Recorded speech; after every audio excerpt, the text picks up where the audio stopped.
Gemini CLI is a coding agent that lives within your terminal. It is completely free to use and open source, so you can use it as an alternative terminal coding agent to Cloud Code, Codex CLI, or Ada.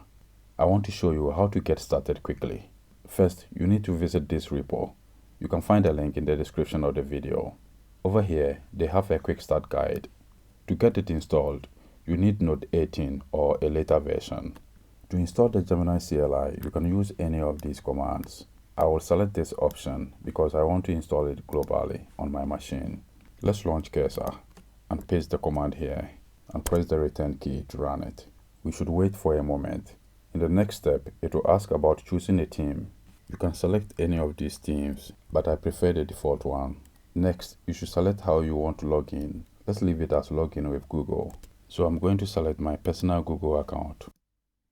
So the installation has been successful. You have noticed here we can now type a message and start using the Gemini CLI tool. This is a path to a GitHub repo I was working with previously. So let's ask a question about it. So since we are in this repo, let's ask Gemini to summarize the last update made to this repo. I'll press the return key to allow code execution. So you have noticed here, it provides information about the last update to the repo. It shows the commit, the author and date, and a summary about the update. To verify to see if this is correct, let's go to GitHub. The changes were made to this repo. So over here, you have noticed I added a commit message, adds iOS YouTube live clone. That is the same as the summary provided by the Gemini CLI. Next, let's see if we can generate a Swift UI code. We want to create a fully functioning and beautiful Swift UI drawing app using the PencilKit framework. So I'll press the return key.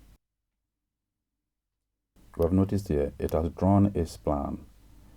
So it is going to create a drawing view.swift and also content view.swift for the drawing app. Let's say yes.